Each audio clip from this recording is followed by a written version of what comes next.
तर याच्यामध्ये आपण राजापुरी ही जी काही पारंपरिक जात आहे, ही पारंपरिक जातीचे लागवड सांगली परिसरामध्ये आहे आणि त्याला आपल्याला भौगोलिक मानांकनही मिळालेलं आहे. प्रामुख्याने आपण या भौगोलिक मानांकनचा जर विचार केला तर महाराष्ट्रामध्ये आपल्याला पहिलं भौगोलिक मानांकन जे मिळालेलं आहे ते वर्धा वायगाव इथलं वायगाव हळदीसाठी मिळालेलं आहे. त्याच्यानंतर सांगली टर्मरिकसाठी मिळालेलं आहे आणि नुकतंच आपल्याला आता वसमत हळदी हेही मानांकन मिळालेलं आहे. जे देशामध्ये एकूण 5 भौगोलिक मानांकन हळदीसाठी मिळालेले आहेत त्याच्यातले 3 भौगोलिक मानांकन आपल्याला प्रामुख्यानं हळदीमध्ये या महाराष्ट्रामध्ये मिळालेले आहेत. आणि जर आपण या हळदीची उत्पादकता क्षेत्र जर पाहिलं तर महाराष्ट्र हे जे राज्य आहे हे राज्य भारतामध्ये अग्रेसर राज्य बनलेलं आहे. आणि त्यामुळे ह्या ज्या जाती आहेत ह्या जाती निवडत असताना आपल्याला जे काही आपली गरज आहे किंवा आपल्याला कोणत्या मार्केटमध्ये ते विकायचं आहे त्यानुसार आपण जातींची निवड करणं हे गरजेचं आहे. आता याच्यामध्ये जे काही वेगवेगळ्या जाती आहेत त्याच्यामध्ये प्रामुख्यानं या राष्ट्रीय संशोधन केंद्र कालिकत येथूनही काही जाती विकसित झालेल्या आहेत. या जातीमध्ये आपण जर पाहिलं तर प्रामुख्यानं टेकुरपेटा आलेपी ह्या जाती जशा आपल्याकडं राजापुरी लोकल आहे तशा पद्धतीचे केरळ किंवा आंध्र प्रदेश तेलंगणा मधल्या त्या जाती वेगवेगळ्या आहेत. परंतु ISR प्रगती ही लवकर परिपक्व होणारी जात भारतीय संशोधन केंद्र कालिकत इथून विकसित झालेली आहे. ही साधारणतः 7.5 ते 7 महिन्यामध्ये तयार होते आणि याच्यामध्ये कुरकुमीचं प्रमाण सुद्धा 5% जास्त आहे. आणि सरासरी याची उत्पादकता जी आहे ते 25 ते 30 क्विंटल प्रति एकरी वाढून एवढं उत्पादन आपल्याला अगदी 6.5 ते 7 महिन्यामध्ये मिळते. म्हणजे जे शेतकरी 2 पिकं घेऊ शकतात किंवा ज्यांना रब्बी पिकं घ्यायची आहेत त्यांनी जर हळदीचं पीक साधारणतः एप्रिल मे महिन्यामध्ये लागवड केली तर अगदी नोव्हेंबर डिसेंबर महिन्यामध्ये या जाती ज्या आहेत त्याच्यामध्ये वायगाव असेल किंवा ही ISR प्रगती असेल याची काढणी आपण करू शकतो.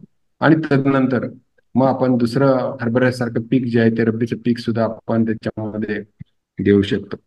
किंवा ज्यांच्याकडे पाण्याची कमतरता आहे, डिसेंबर नंतर पाणी मिळत नाही, अशामुळे आपण या जातींची निवड करावी की सर्वसाधारणपणे आपल्याला 4 महिन्यामध्ये ज्यावेळेस पावसाचा कालावधी आहे त्यावेळेस कोणतेही पाणी देण्याची गरज नाही.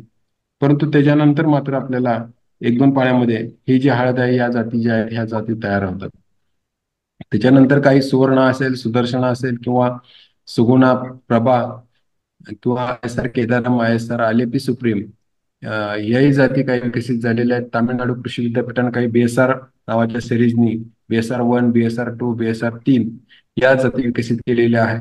नॉर्थ ईस्ट किंवा उत्तर पूर्वेकडील राज्यामध्ये मेघा किंवा लकाडॉंग या नावानं जाती प्रसिद्ध आहेत. त्याची मेघा सारख्या जातीची लागवड आपल्याकडं दिवसेंदिवस वाढत आहे आणि त्याच्यामध्ये आपल्याला उत्पादन आणि विक्रीचं प्रमाणही चांगल्या पद्धतीचं मिळत आहे. रोमा किंवा कस्तुरी ह्या जाती आहेत. रोमामध्ये थोडंसं उत्पादनाच्या दृष्टीने किंवा उत्पादकता ही ओरिसा कृषी विद्यापीठानं विकसित केलेली जात आहे. परंतु याचं उत्पादन आपल्याला म्हणावं असं आपल्याकडे मिळत नाही. परंतु कस्तुरी जी काही औषधी गुणधर्म असलेली जात आहे या जातीची लागवड सुद्धा काही प्रमाणामध्ये आपल्याकडं वाढत असलेली दिसून येते. आता याच्यामध्ये ह्या ज्या काही जाती आहेत ह्या वेगवेगळ्या जाती आपण निवडत असताना आपल्या गरजेनुसार आपल्या जमिनीच्या प्रकारानुसार आपल्याकडे ज्या काही निविष्ठा उपलब्ध आहेत या निविष्ठांच्या उपलब्धतेनुसार आपण या जातींची निवड जी आहे ती निवड आपण करायची आहे. परंतु जे आपण जर कोणतीही निवडा त्याच्या बियाण्यावरती बीज प्रक्रिया करणं हे खूप गरजेचं आहे. जे काही आपण बियाणं वापरतो त्याच्यामध्ये प्रामुख्याने मातृकंद किंवा ज्याला आपण जेटागड्डा म्हणतो, जे काही फुटवे आलेले आहेत त्या फुटव्याच्या खाली जे कंद वाढतात त्याला आपण बगलगड्डे असे म्हणतो. आणि शेंग किंवा ओली हळकुंड हे सुद्धा आपण बियाण्याला वापरत असतो. आता याच्यामध्ये तिन्ही प्रकारचं बियाणं आपण ज्यावेळेस वापरतो त्यावेळेस आपल्याला शेंग जी आहे ती शेंग साधारणतः 30 ग्रॅमच्या वरती असेल आणि बंडा जो आहे तो साधारणतः 50 ग्रॅमच्या दरम्यान असेल तर उत्पादनामध्ये फारसा फरक पडत नाही. परंतु जर शेंगेचे वजन जे आहे ते 30 ग्रॅमपेक्षा कमी असेल तर मग मात्र आपल्याला उत्पादनामध्ये बंड्यापेक्षा किंवा जे काही गड्डा आहे त्याच्यापेक्षा उत्पादन आपल्याला शेंगीपासून हे कमी प्रमाणामध्ये मिळतं.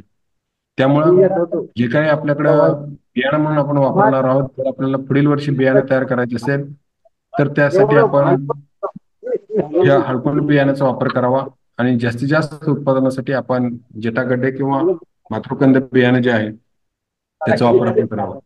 तत्पूर्वी लागवडीपूर्वी बीज प्रक्रिया करणं गरजेचं आहे. जे बियाण्यावरती आपल्याला हे जे प्रत्येक पानाच्या ठिकाणी जे काही वलय झालेले दिसतात किंवा जे आपण त्याला पेरे म्हणतो या पेऱ्याच्या आतमध्ये विशेषतः कंदकुजीला कारणीभूत बुरशी जी आहे, ते बुरशीचे बीजाणू लपलेले असतात किंवा कंदक माशीला हा कारणीभूत असणारे जे काही टीम चालू आहे ऑनलाईन. किंवा पोस्ट हे सुप्तावस्थेमध्ये आपल्याला त्याच्यामध्ये असलेले दिसून येतं. तर त्यासाठी आपण बियाणं पूर्णतः निर्जंतुकीकरण करणं गरजेचं आहे आणि त्यासाठी कोणतेही एक आंतरप्रवाही कीटकनाशक, एक आंतरप्रवाही बुरशीनाशक किंवा जे सेंद्रिय पद्धतीने लागवड करत असतील त्यांनी ट्रायकोडर्माचा किंवा आपल्याकडे बायोमिक्स परभणी कृषी विद्यापीठाचं मिळतं, तर ते बायोमिक्सचा बीज प्रक्रियेसाठी आपण वापर करावा. आता त्याच्यामध्ये बीज प्रक्रिया करत असताना आपण शेतामध्ये औषधं तयार करायचं किंवा एक खड्डा करायचा, त्याच्यामध्ये प्लॅस्टिकचा कागद अंतरायचा आणि त्याच्यामध्ये बियाणं जे आहे ते बियाणं कमीत कमी अर्धा तास बुडून राहील, या दृष्टीने या पद्धतीने आपण जी काही बीज प्रक्रिया जी आहे ती बीज प्रक्रिया आपण करायची. जे काही शिफारसीत कीटकनाशक बुरशीनाशक आहे त्याच्यामध्ये क्विनॉलपास आहे, कार्बनडेजिम जे काही बायोस्टिन नावानं बाजारामध्ये मिळतं किंवा वेगवेगळ्या प्रकारच्या नावानं आता बाजारामध्ये मिळतात, त्याचा वापर आपण करू शकता. जैविक बीज प्रक्रियेमध्ये मी मगाशी सांगितलं त्या पद्धतीने आपण आजूसपर्यंत जे नत्र स्थिर करणारे आहेत किंवा पीएसबी आहे स्फुरत विरघळणारे किंवा व्यायाम आहे याचा वापर आपण करावा.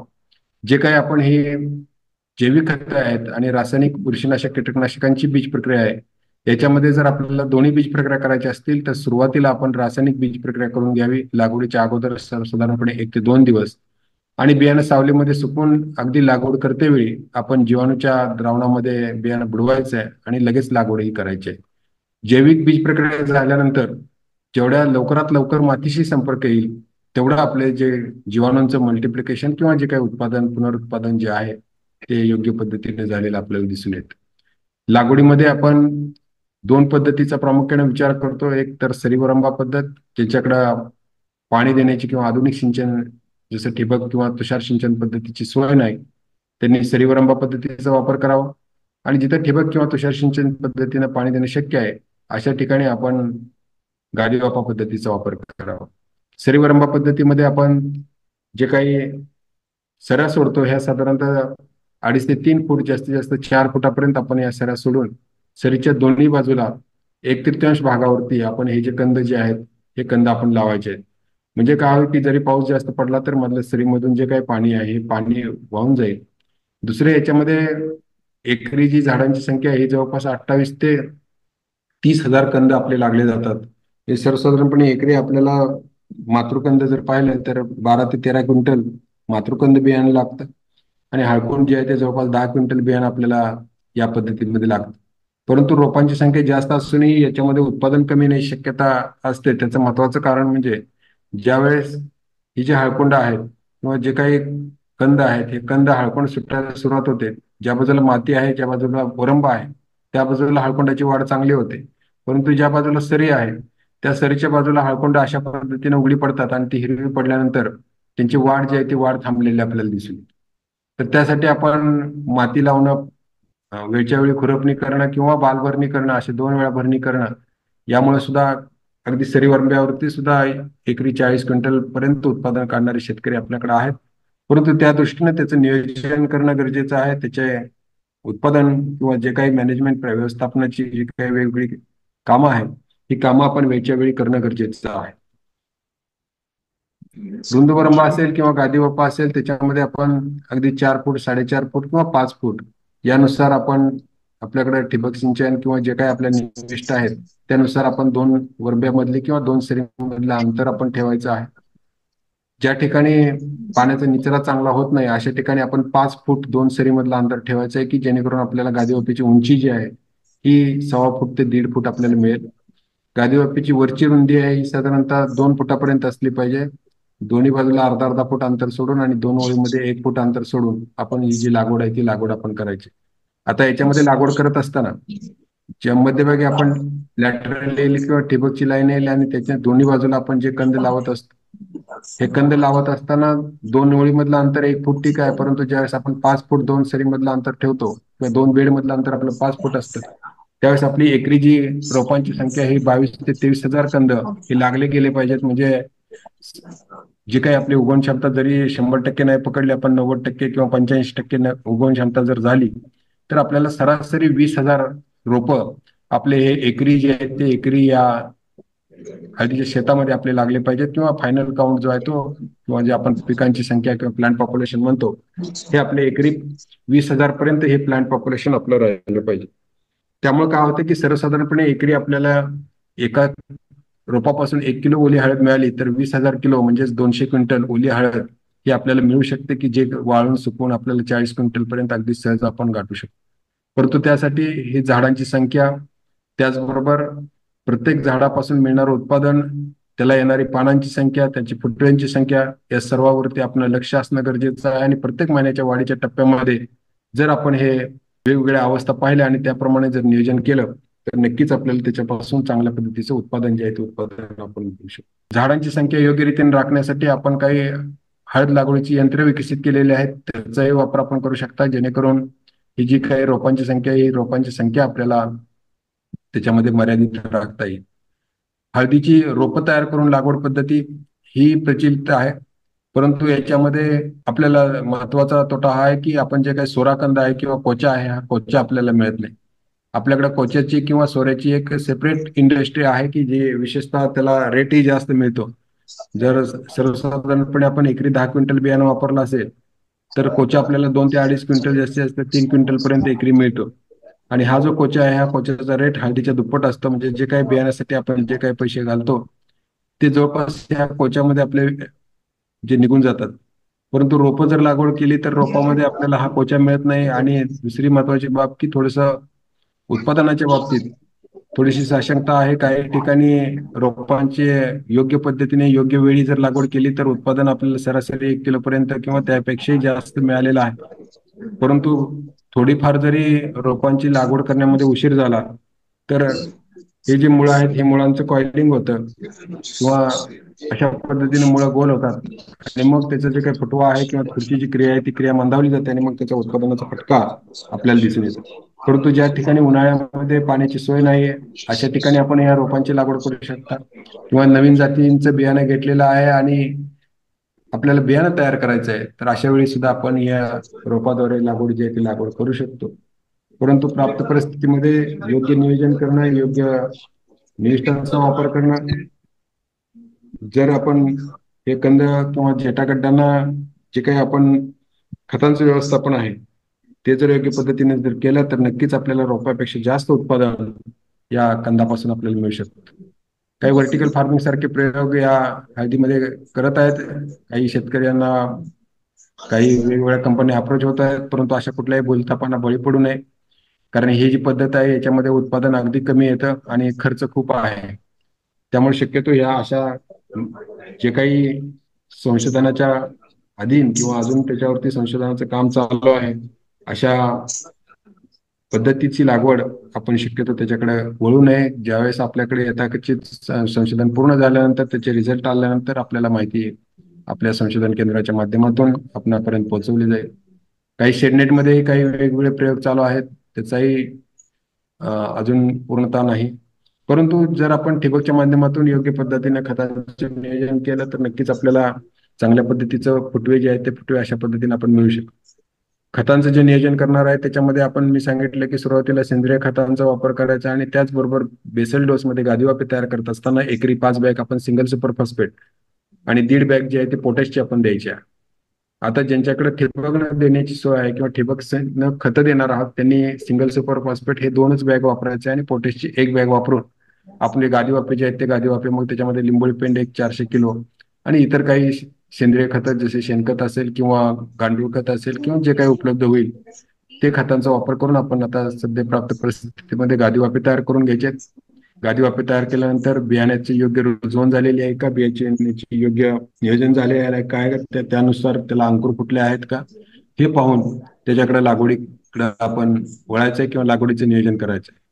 लागवडीचं नियोजन करत असताना चालू वर्षी आपण उशिरात उशिरा 20 सर जून ते 25 जून पर्यंत लागवड जी आहे ती लागवड आपण करावी. हा, हे जे काही नियोजन आहे या नियोजनामध्ये आपण फुटव्यांची संख्या वाढण्याच्या दृष्टीने आपण जे काही खतांचे बेसल डोस मध्ये नियोजन करत आहोत त्याच्यामध्ये 15 दिवसानंतर लगेच जर ठिबक असेल तर ह्युमिक ऍसिड सारखे द्रावण किंवा ह्युमिक ऍसिड एकरी साधारणतः 1 लिटर 85% वरती आपण जर ठिबक मधून जर सोडलं तर पांढरी मुळी चांगली सुटण्यासाठी मदत होते.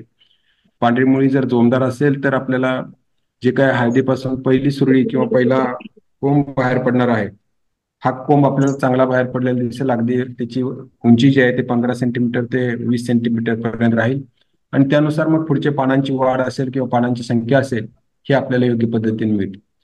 लागवडीच्या वेळेस आता चालू वर्षी आता पावसाचं वातावरण आहे, आर्द्रता वाढलेली आहे, त्यामुळे कोंब अगदी आठवड्यामध्ये हळदीच्या बेण्याला यायला सुरुवात होईल.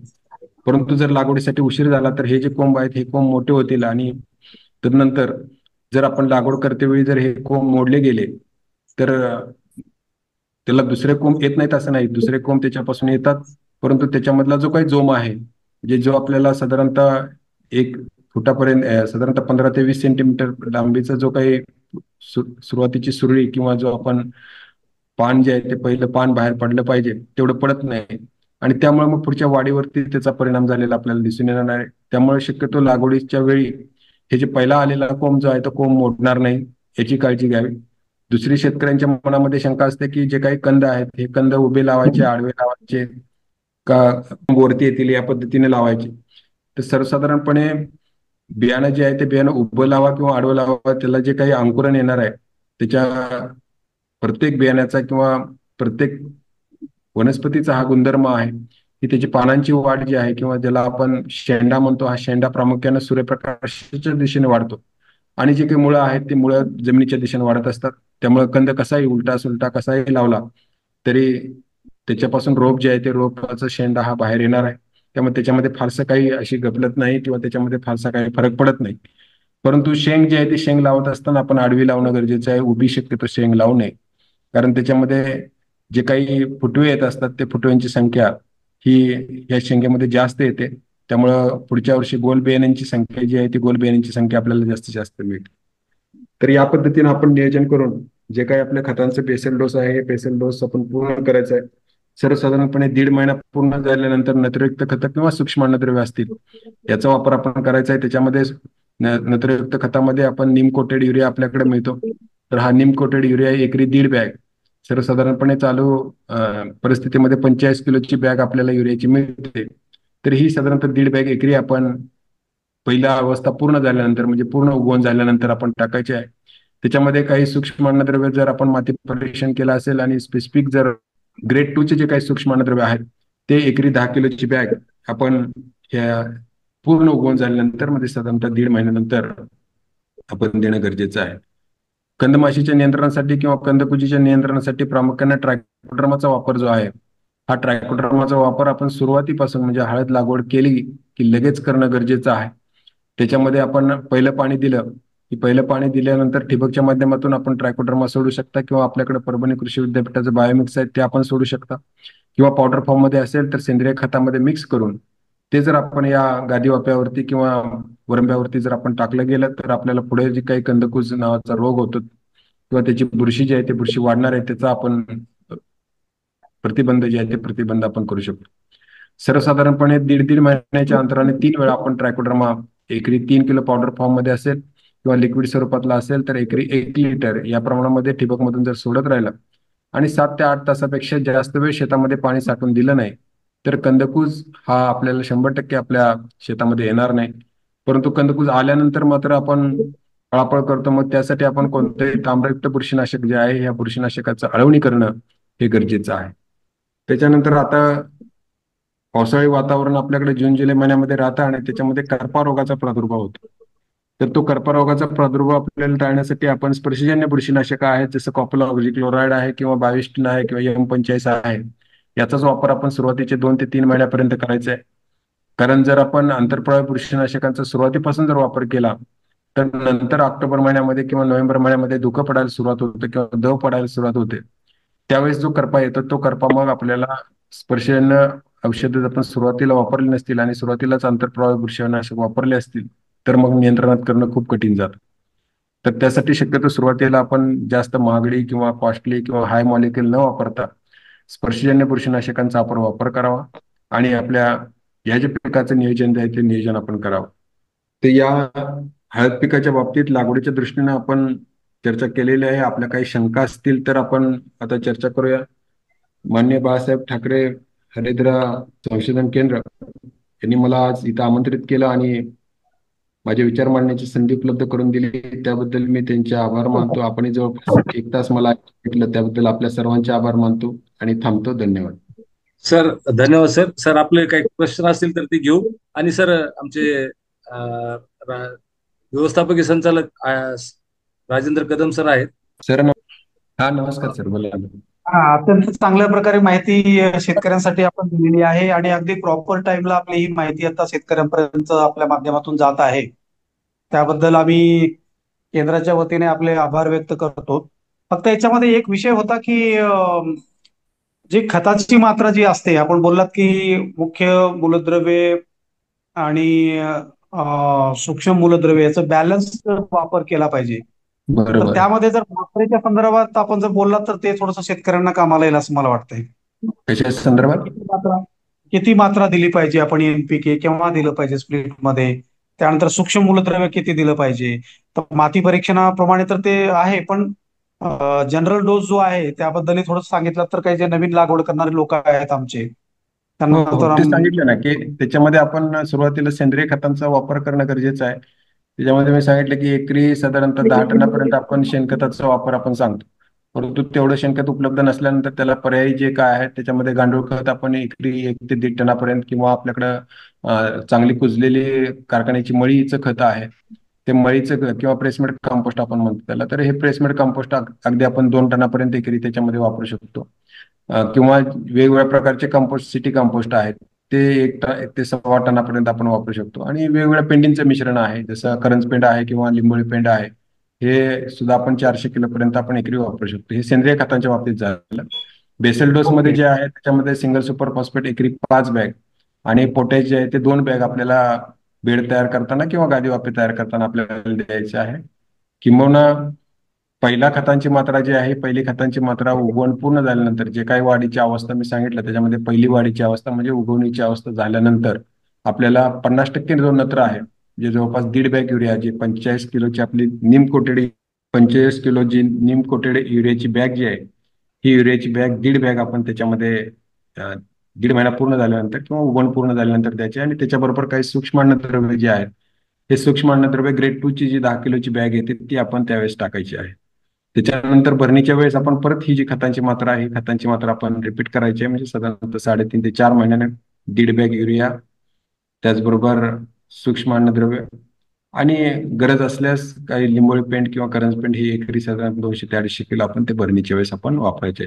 अशा 3 टप्प्यामध्ये आपल्याला हळदीची खतं देणं गरजेचं आहे. ज्या जमिनीमध्ये काळ्या आहेत परंतु हळदीची फुगवण होत नाही, चिबट आहे, अशा ठिकाणी आपण 5व्या महिन्यानंतर पोटॅश किंवा मिरटा पोटॅश जो आहे, हा पांढरा पोटॅश आपण एकरी 1 बॅग ही जर आपण दिली तर आपल्याला हळकुंडाची जाडी आणि फुगवण होण्यासाठी चांगली होते. तर अशा पद्धतीने सर्वसाधारण आपण खतांचं नियोजन करतो. जे ठिबकच्या माध्यमातून खतं देतात, ठिबकच्या माध्यमातून आपण सुरुवातीला मी सांगितलं की 15 दिवस पूर्ण झाल्यानंतर सुरुवातीला बेसल डोस मध्ये आपण 2 बॅग सिंगल सुपर फॉस्फेट आणि 1 बॅग पोटॅश टाकायचे आहे. आणि 15 दिवस पूर्ण झाल्यानंतर मग आपण जसे हळदीचे कोंब दिसायला सुरुवात होतील, तर आपण पहिला ह्युमिक ऍसिड जे आहे ते ह्युमिक ऍसिड आपण ठिबकच्या माध्यमातून एकरी 1 लिटर 85% 200 लिटर पाण्यामधून आपण ठिबकनी सोडायचं आहे.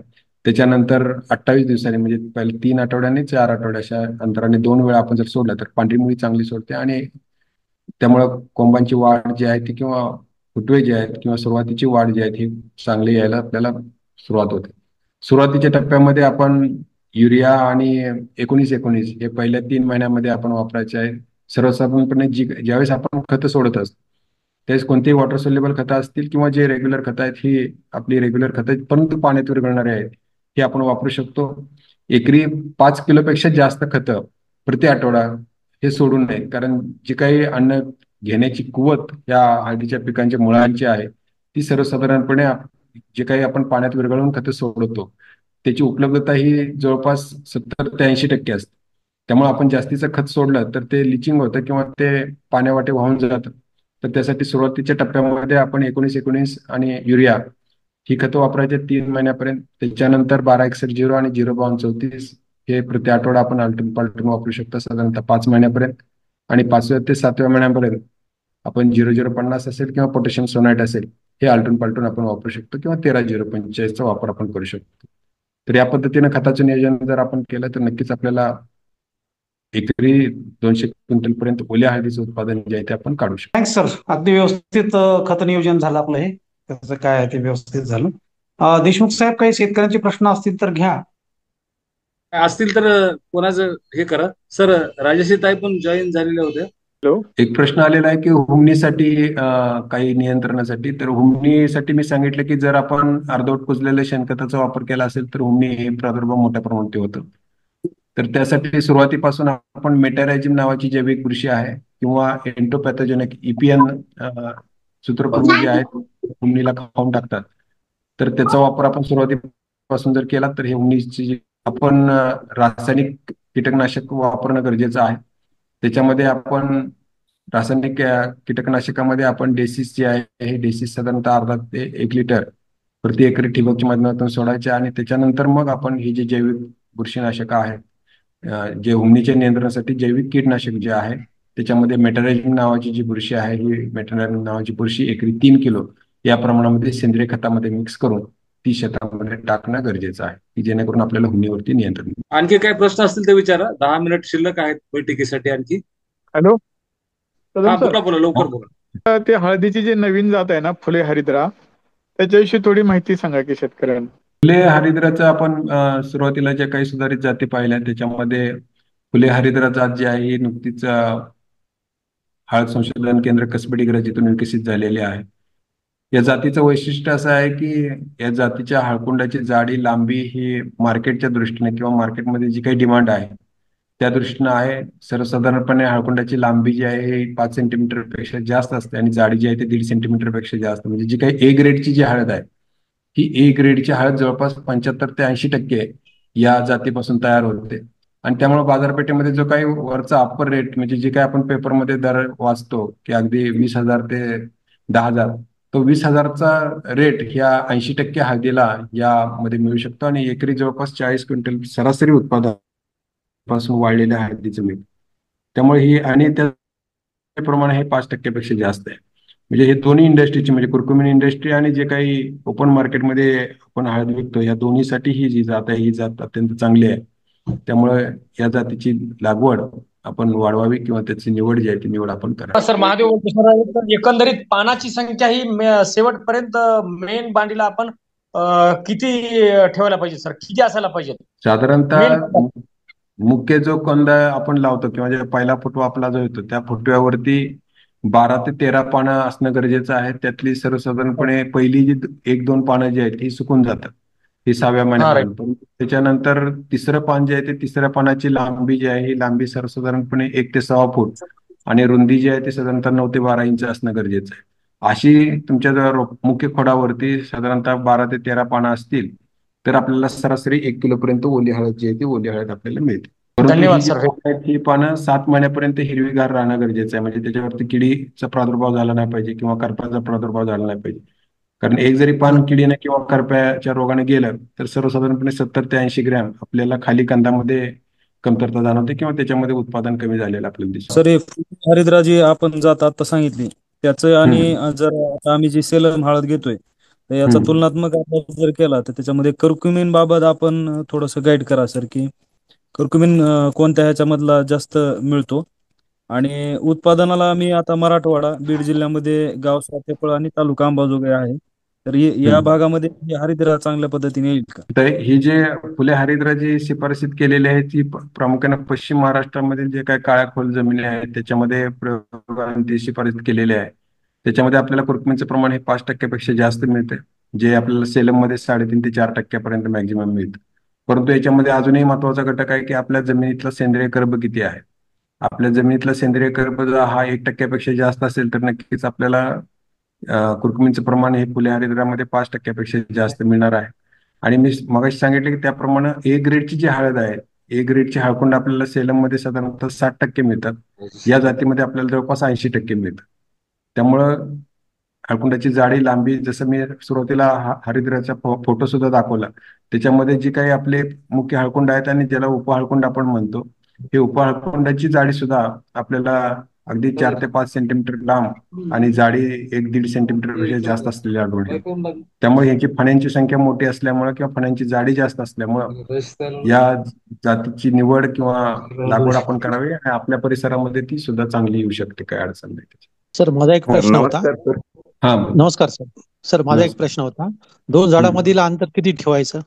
2 झाडं मला वाटतं तुम्ही उशिरा जॉईन झाला. मी सुरुवातीला सांगितलं की जसे आपले गादी वाफ्याची 2 सऱ्यामधली किंवा 2 बेड मधलं अंतर आहे त्यानुसार आपल्याला करायचं आहे. कारण आपली झाडांची संख्या जी आहे ती एकरी साधारणतः 22,000 ते 23,000 लागणं गरजेचं आहे बेडवरती असेल बर तर. 5 फूट असेल तर आपण 2 रोपामधलं जे अंतर आहे 2 ओळीमधलं अंतर आपल्याला फिक्स ठेवायचं आहे की 1 फूट ठेवायचं आहे. परंतु 2 रोपामधलं अंतर जर आपले 5 फुटाचे बेड असतील किंवा 5 फूट 2 बेड मधलं अंतर असेल तर 2 रोपामधलं अंतर आपल्याला सरसकटपणे 9 इंच ठेवायचं आहे. जर बर आपले बर 4.5 फुटाचे असतील तर ते 10 ते 11 इंच आपल्याला ठेवायचे आहे. आणि जर 4 फुटाचे बर बेड असतील तर 1 फूट बाय 1 फुटावरती आपली लागवड करायची आहे. म्हणजे आपल्याला जी बर काही नंबर 1 माहिती मिळाली बरं का सर. बेस्ट मिळावाची माहिती मिळाली कारण सीझनच्या तोंडावर बरं का. धन्यवाद. याचं श्रेय प्रामुख्याने आपले माननीय खासदार हेमंत पाटील साहेबांना जातं की ज्यांनी आपल्या भागासाठी प्रामुख्याने हे बाळासाहेब ठाकरे हरितगृह संशोधन केंद्र सुरू केलं. आणि अगदी म्हणजे जे काही महाराष्ट्राची गरज होती की हळद पिकामध्ये अशा प्रकारचं एक संशोधन केंद्र आपल्या भागासाठी मराठवाड्यासाठी हवं होतं ते झालेलं आहे. आणि त्या माध्यमातून देशमुख साहेब असतील कदम साहेब असतील अगदी चांगल्या पद्धतीनं योग्य दिशेनं आपल्या या संशोधन केंद्राची वाटचाल चालू आहे. चालू वर्षीचं जर आपण पाहिलं तर चालू वर्षी आपल्याकडे पाऊस लवकर सुरू झालेला आहे.